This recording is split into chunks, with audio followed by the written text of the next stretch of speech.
Varicose veins కి సరైన చికిత్స కోసం సంప్రదించండి ఎవిస్ హాస్పిటల్. నమస్కారం, వెల్కమ్ టు సుమన్ టీవీ. నేను గీతాంజలి.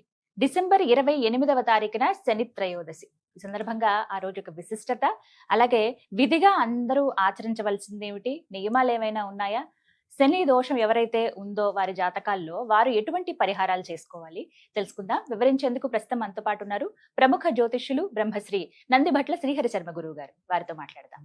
గురుగారు నమస్కారం అండి. వాగర్థావివ సంపృక్తౌ వాగర్థ ప్రతిపత్తయే జగతః పితరౌ వందే పార్వతీ పరమేశ్వరౌ. సదాశివ సమారంభాం శంకరాచార్య మధ్యమాం అస్మదాచార్య పర్యంతం వందే గురు పరంపరాం. ఆదిత్యాయ చ సోమాయ మంగళాయ బుధాయ చ గురు శుక్ర శనిభ్యశ్చ రాహవే కేతవే నమః. శృంగేరి జగద్గురు పీఠాధిపతులకి, కంచి పీఠాధిపతులకి నమస్కారములు తెలియజేసుకుంటూ కార్యక్రమాన్ని ప్రారంభిద్దాం. గురుగారు, 28వ తారీఖు శని త్రయోదశి. ఆ రోజు అసలు ఏమేం చేయాలి? ఎందుకంటే ప్రతి శని త్రయోదశికి ఒక ప్రత్యేకత ఉంటుంది, మీరు వివరిస్తూ ఉంటారు ఎలాంటి పరిహారాలు చేయాలి. మరీ ముఖ్యంగా మరి కొద్ది రోజుల్లో ఇయర్ మారుతుంది, అంటే తెలుగు సంవత్సరం కాకపోయినా సరే ప్రభావాలు ఉంటాయని చెబుతూ ఉన్నారు. అందులోని ఇప్పుడు శని పీడలు ఎవరైతే ఆ పీరియడ్ లో ఉన్నారో, శని దోషాలతో ఎవరైతే ఉన్నారో వారు ఏ విధమైనటువంటి పూజలు చేయాలి, నియమాలు ఏం పాటించాలి, పరిహారాలు, వీటి గురించి వివరించండి. తప్పకుండానమ్మా. ఇప్పుడున్నటువంటి మనకున్నటువంటి మాసాలలో 12 మాసాలలో మాఘమాసము, శ్రావణ మాసము, ఆశ్వీజ మాసము, కార్తీకము, మార్గశిరము, ఈ 5 మాసాలు మానవులు ధరించడం కోసమై, అనగా దేవతానుగ్రహం పొందడం కోసమై ఉండేటువంటి మాసాలు. ఒక్కొక్క మాసం ఒక్కొక్క విశిష్టత. శ్రావణ మాసం లక్ష్మీ అమ్మవారి కోసమని, అలాగే ఆశ్వీజ మాసం పార్వతి, కార్తీకం ఈశ్వరుడు, మార్గశిర మాసం విష్ణు భగవాన్ ప్రీతి కొరకై చేసేటువంటిది. అయితే మనం గమనించుకున్నట్లయితేనమ్మా, ఇప్పుడు శని కుంభరాశిలో సంచారం చేస్తున్నాడు. డిసెంబర్ 28వ తారీఖు రోజున ఈ 2024వ సంవత్సరం వెళుతూ కొన్ని అద్భుతమైనటువంటి పుణ్యతిథిని మనకు అందించింది. అందులో 28న శని త్రయోదశి, 29న మాస శివరాత్రి, 30వ తారీఖు రోజున సోమవతి అమావాస్య. ఇవన్నీ వరుసగా ఉన్నాయి, చాలా పర్వదినాలనుగా చెప్పవచ్చు. అయితే కుంభరాశిలో సంచారం చేస్తున్నటువంటి కారణం చేత వృషభ, మిథున, కర్కాటక, సింహ, తుల, వృశ్చిక, మకర, కుంభ, మీన రాశుల్లో జన్మించినటువంటి వారికి శని ప్రభావం ఉంటుంది. కానీ వచ్చే సంవత్సరం మార్చి 29వ తారీఖు రోజున శని మళ్ళీ కుంభరాశి నుంచి మీన రాశిలోకి వెళ్తున్నాడు.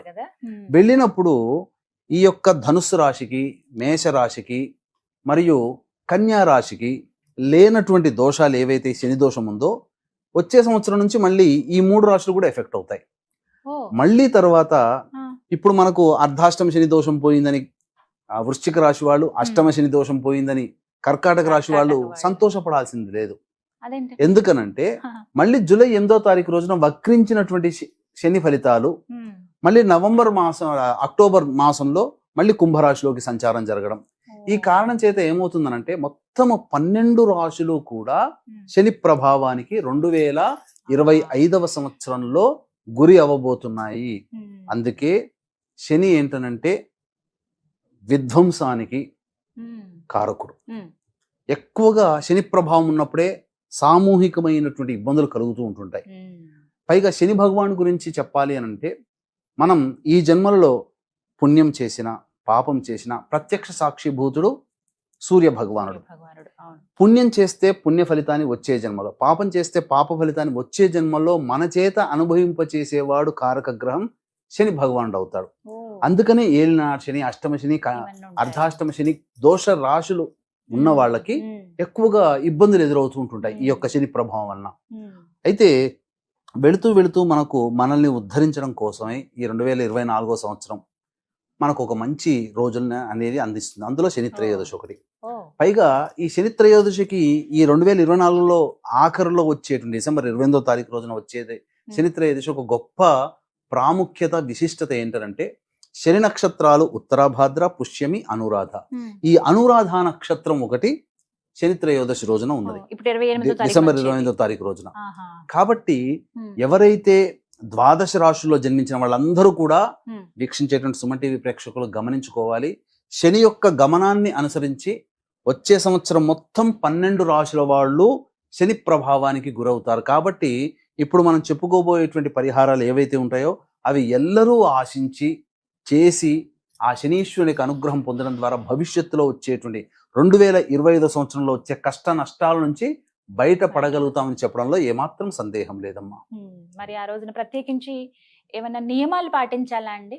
అంటే ఈ మార్గశిర మాసంలో చూసుకుంటే వచ్చేటువంటి శని త్రయోదశి ఇదే. అందులో ఆ తర్వాత 2 రోజులు కూడా ముఖ్యమైనవి అంటున్నారు. అవునమ్మా. శని త్రయోదశి గురించి మాట్లాడుతున్నాం కాబట్టి ఆ రోజు ఏమైనా నియమాలు ఖచ్చితంగా ఈ పని చేయకూడదు అనంటూ ఏమైనా ఉన్నాయా? అంటే పరిహారాలు మాత్రం ఖచ్చితంగా చేసుకోవాలి. చేసుకోవాలి. కేవలము శని ప్రభావానికి గురైన రాశులే కాకుండా గత జన్మ కర్మ దోషము ఉండడం వల్లనే ఈ జన్మలలో కష్ట నష్టాలు అనుభవిస్తున్నాం. కాబట్టి ఆ కష్ట నష్టాలని తొలగించేటువంటి అధికారము నవగ్రహాలలో శనీశ్వరుడికి ఉంటుంది. అందుకనే చాలా మందికి చూసుకున్నట్లయితే శని ప్రభావం ఉన్న తర్వాత పాండవులంతటి వాళ్ళు అరణ్యవాసం చేశారు. నలుడు అంతటి వాడికి నలదమయంతులకి విభేదం కలిగింది. విక్రమార్కుడు పదవీ త్యాగం జరిగింది. విక్రమ శకం అని అంటుంటాం కదా, విక్రమాదిత్యుడు. ఇలా చెప్పుకోబోతే అనేక మంది శని ప్రభావంలో ఇబ్బందులు పడ్డవాళ్ళు ఉన్నారు. ఇదే శని ప్రభావంలో యోగాన్ని పొందిన వాళ్ళు కూడా ఉన్నారు. స్వర్గీయ నందమూరి తారక రామారావు గారు ఈ ఏలిన నాటి శని ప్రభావం ఉన్నప్పుడే పార్టీ పెట్టి అఖండ విజయాన్ని సాధించి ముఖ్యమంత్రి పదవిని కూడా పొందారు. కాబట్టి మంచికైనా చెడుకైనా శని ముందు ఎవ్వరూ ఆగరు. కాబట్టి అన్ని రాశుల వాళ్ళు చేసుకోగలిగేటువంటి పరిహారాలు ఉన్నాయి. అంటే ఒకటి, ప్రతి సమస్యకి ఏదైనప్పటికీ కూడా 2 పరిహారాలు ఉంటాయి. ఒకటి దైవ పరిహారం, 2 మానవ పరిహారం. కాబట్టి దైవ పరిహారం అంటే మంత్రం భాగంగా చేసుకునేటువంటిది, అనగా బ్రాహ్మణ చేత చేయించేది. మానవ పరిహారం అంటే మనకు మనంగా చేసుకునేటువంటిది. మనకు మనగా చేసుకునేటువంటి పరిహారాల్లో సాధారణంగా ఏంటంటే ఆ శనివారం రోజున ఉదయాన్నే చక్కగా శివాలయానికి కానీ లేదా రావి చెట్టు ఉన్నటువంటి దేవాలయానికి కానీ వెళ్ళి రావి చెట్టు చుట్టూ మీనము, మేషము, కర్కాటకము, సింహము, వృశ్చికము, ధనుస్సు ఈ 6 రాశుల్లో జన్మించిన వాళ్ళైతే నారాయణాయ నమః అంటూ 27 ప్రదక్షిణలు చేసి తూర్పు వైపు ఫేస్ పెట్టి విష్ణు అష్టోత్తరం 3 పారాయణాలు చేయాలి. వృషభ మిథున కర్కాటక, వృషభ మిథున కన్య తుల మకర కుంభ రాశుల్లో జన్మించిన వాళ్ళైతే శివాయ నమః అంటూ 27 ప్రదక్షిణలు చేసి ఉత్తరం వైపు ఫేస్ పెట్టి శివ అష్టోత్తరం 3 సార్లు పారాయణం చేయాలి. వెంట తెచ్చుకున్నటువంటి రాగి చెంబులో నీళ్లుని ఆ రావి చెట్టు మొదట్లో వేసి ఇంటికి వచ్చేయాలి. వచ్చేసిన తర్వాత శనిహోర ఉంటుందమ్మా. ఈ శనిహోర ఎప్పుడు సుమారు 1:18 నుంచి 2:18 మధ్య కాలంలో శనిహోర ఉంటుంది. ఈ శనిహోరలో వీలైనంతగా అనాథాశ్రమాల్లో కానీ, మానసిక శారీరక వికలాంగులకి కానీ, వృద్ధులకి కానీ పండ్లు, ఇతర పదార్థాలు దానం చేయవచ్చు. ఇక పారిశుద్ధ్య కార్మికులకైతే కిచెన్ సామాన్లు ఏవైనా వాళ్ళు వండుకోవడానికి ఇవ్వవచ్చు. లేదా కనీసం ఎవ్వరు ఏమీ లేకపోయినా 10 రూపాయలు ఛాయ్ తాగమని చెప్పినిచ్చినా చాలు, ఆ పుణ్యం ఎక్కడికి పోదు. ఎందుకనంటే ఇటువంటి వ్యక్తులలో శని ప్రభావం నిక్షిప్తమై ఉంటుంది. కాబట్టి ఇటువంటి వాళ్ళకి ఏదైనా దానాది కార్యక్రమాలు చేస్తే తప్పకుండా శని అనుగ్రహం కలుగుతుంది.